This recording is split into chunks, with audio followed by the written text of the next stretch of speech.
Good morning, friends of 12th standard. Assumption of law of DMU. Today we are going to learn law of DMU. इसके पहले के video में मैंने बता दिया था कि लॉ ऑफ DMU का एजम्पशन क्या होता है. Following are the assumption of law of DMU. सबसे फर्स्ट है रैशनैलिटी. रैशनैलिटी में क्या होता है? It is assume that means generally सबसे पहले लॉ ऑफ DMU का मीनिंग क्या है? लॉ ऑफ DMU मतलब कस्टमर जैसे से ज़्यादा क्वांटिटी कंज्यूम करने जाता है, उसका यूटिलिटी जो है, मार्जिन यूटिलिटी है, वो कम होते जाते हैं. मीन्स रूल ये है कि जितना ज़्यादा हम लोग कमोडिटी कंज्यूम करेंगे, यूटिलिटी उतना धीरे धीरे डाउन होते जाएगा. Is this clear? तो रैशनैलिटी का मतलब होता है नॉर्मल कस्टमर. तो this is the first assumption of law of DMU. Law of DMU क्या एज्यूम करता है कि जो कस्टमर जो हमारा कमोडिटी यूज़ करे वो नॉर्मल होना चाहिए, क्योंकि वो नॉर्मल होगा तो ये लॉ वर्क करेगा. क्योंकि उसका मेन एम क्या होता है? Maximum satisfaction. तो ज़्यादा से ज़्यादा यूनिट यूज़ करेगा तो उसका मार्जिन यूटिलिटी कम होता जाएगा. अगर कस्टमर नॉर्मल रहेगा तो ये कंडीशन है. तो वह लिखा, it is assume that consumer consume the goods should be normal because normal consumer has to achieve the maximum satisfaction. Abnormal customer रहेगा तो उसको कुछ मालूम नहीं पड़ेगा, लॉ ऑफ DMU उसमें वर्क नहीं करेगा. तो इज़ दिस क्लियर? तो rationality is the one of the assumption of law of DMU. Next है कार्डिनल मेजरमेंट. कार्डिनल मेजरमेंट मतलब एजम्पशन मतलब ऐसा कंडीशन जिसमें लॉ वर्क करता है, याद रखना. तो कार्डिनल मेजरमेंट होना चाहिए. अगर हम लोग यूटिलिटी को नंबर्स में काउंट कर पाएंगे तो ही हम लोग वो टेबल एक्सप्लेन कर सकते हैं, लॉ ऑफ DMU एक्सप्लेन कर सकते हैं. तो लॉ ऑफ DMU में एज्यूम किया गया कि utility should be measured cardinally. Because of this assumption mathematical calculation is possible. अगर ये एजम्पशन होगा तो ही हम लोग वो कैलकुलेशन करके दिखा देंगे, टेबल करके दिखा सकते हैं, राइट. अगर हम कैलकुलेशन नहीं कर पाएंगे तो टेबल को एक्सप्लेन नहीं कर पाएंगे. देयरफॉर तो लॉ ऑफ DMU क्या एज्यूम करता है कि कार्डिनल मेजरमेंट इज़ कंपल्सरी. एक cardinal measurement there then only law will work. Homogeneity. Homogeneity मतलब क्या होता है? गुड्स का साइज सेम होना चाहिए, शेप सेम होना चाहिए, टेस्ट सेम होना चाहिए और कलर भी सेम होना चाहिए. फॉर एग्ज़ाम्पल, अगर मुझे भूख लग गया, पहला एप्पल खाया, सड़ा हुआ निकल गया, तो उससे मुझे कुछ खास यूटिलिटी नहीं मिलेगी. लेकिन सेकंड एप्पल खाया तो अच्छा लगा क्योंकि वो अच्छा था. तो इसमें क्या होता है? लॉ वर्क नहीं कर रहा है. पहले एप्पल से यूटिलिटी कम मिला, दूसरे एप्पल से यूटिलिटी ज़्यादा मिला, तो इसमें लॉ वर्क नहीं कर रहा है. क्लियर? सेम वैसे अगर मुझे प्यास लगी है, मैंने किसी से पानी मांगा, तो सामने वाला अगर पहले मुझे हॉट वाटर दे रहा है तो मुझे प्यास नहीं बुझेगी, मुझे और अनईज़ी फील होगा. लेकिन सेकंड टाइम जब उसने ठंडा पानी दिया तो यहाँ पे मुझे अच्छा लगेगा. तो यहाँ पे भी लॉ वर्क नहीं कर रहा है. पहले यूनिट से कम यूटिलिटी मिल रहा है, दूसरे यूनिट से ज़्यादा यूटिलिटी मिल रहा है.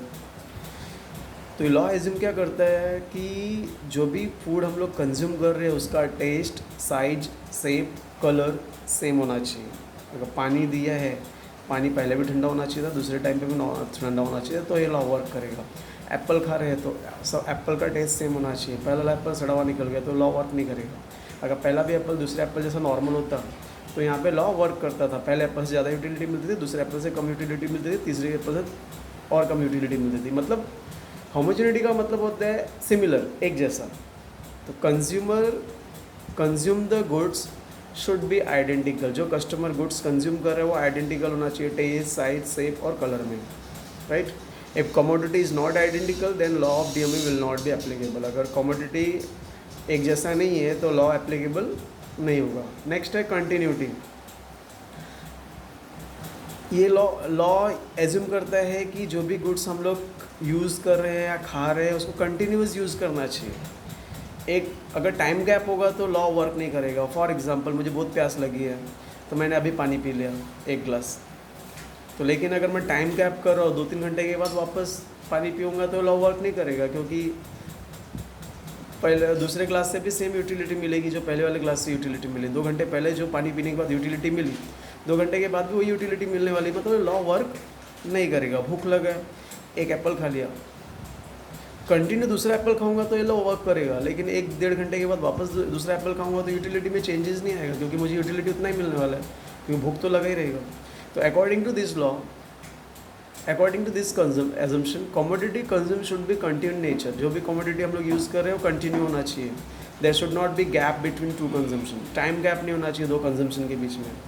जैसे अभी एप्पल खाना है, कंटिन्यूस अगर 3-4 एप्पल खाऊंगा तो मुझे लॉ ऑफ डीएमयू वर्क करेगा.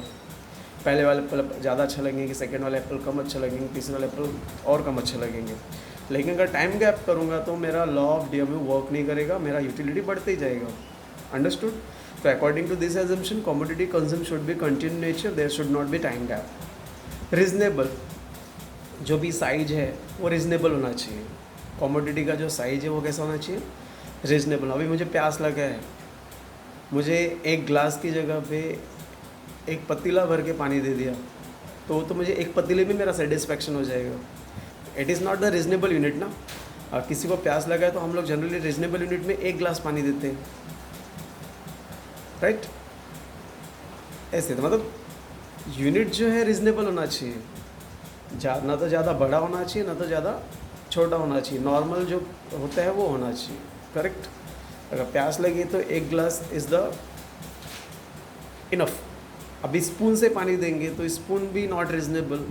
पहले स्पून में और प्यास लगेगा, दूसरे स्पून में और प्यास लगेगा, यूटिलिटी मेरा बढ़ता ही जाएगा, तो उस पर लॉ में वर्क नहीं करेगा, राइट?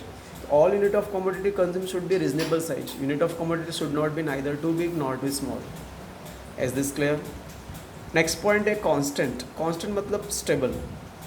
ये लॉ ये भी एज्यूम करता है कि ये लॉ काम करने के लिए दूसरे फैक्टर चेंज नहीं होने चाहिए. कस्टमर का टेस्ट चेंज नहीं होना चाहिए, कस्टमर का इनकम चेंज नहीं होना चाहिए, प्राइस ऑफ कमोडिटी चेंज नहीं होना चाहिए. अगर फॉर एग्जांपल एप्पल खा रहा है, अचानक खाते खाते उसको टेस्ट मज़ा नहीं आ रहा तो दूसरा टेस्ट चाहिए उसको, नॉन वेजिटेरियन टेस्ट चाहिए, तो एप्पल से उसको यूटिलिटी नहीं मिलेगी, तो नॉन वेजिटेरियन चीज़ ढूंढने लगेगा. Is this clear? तो it is assume that all other factors should be constant. दूसरे फैक्टर क्या होना चाहिए? कांस्टेंट होना चाहिए. There should not be change in taste, income, price of commodity. If there is any change then law will not work. अगर कोई भी changes होता है तो लॉ वर्क नहीं करता है. Is this clear? एक बार मैं रिपीट कर दे रहा हूँ, सुन लो. Following are the assumption of law of DMU. सबसे पहले लॉ ऑफ डीएमयू का मतलब, डीएमयू का लॉ क्या एक्सप्लेन करता है कि जैसे जैसे एडिशनल यूनिट हम लोग कस्टमर कंज्यूम करते जाते हैं वैसे वैसे उसकी यूटिलिटी कम होनी चाहिए. This is a law of DMU. अभी लॉ ऑफ डीएमयू एजम्पशन मतलब होता है condition in which the law of DMU work. Assumption means condition in which law of DMU work. पहला है rationality. Consumer should be normal, because in case of mad customer, in case of abnormal customer the law will not work. Cardinal measurement second point है. Cardinal मतलब numbers में count करने आने चाहिए. It is assume that utility should be measured cardinally. Because of this assumption mathematical calculation is possible. इसकी वजह से mathematical calculation possible हो सकता है. होमोजेनिटी मतलब सिमिलर. कस्टमर जो भी गुड्स यूज़ कर रहा है वो एक जैसा होना चाहिए टेस्ट, साइज, शेप, कलर में. अगर कोई भी टेस्ट, साइज, शेप में चेंजेस होता है तो लॉ ऑफ डीएमयू वर्क नहीं करेगा. कंटिन्यूटी, जो गुड्स का कंजम्पशन है वो कंटिन्यू होना चाहिए, टाइम गैप नहीं होना चाहिए. कंटिन्यूटी रहेगा तो ये लॉ वर्क करेगा. रीजनेबल, जो भी यूनिट ऑफ कमोडिटी है वो रीजनेबल साइज में होना चाहिए. उसका साइज ना तो बड़ा होना चाहिए ना तो छोटा होना चाहिए. Constant, stable.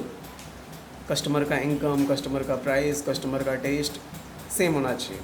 अगर कोई चेंज होता है तो लॉ वर्क नहीं करेगा. Is this clear? तो this is the assumption of law of DMU. It can be asked for 4 marks in the board exam. Then prepare the notes and memorize it. If any doubt, please ask. Thank you. Good day.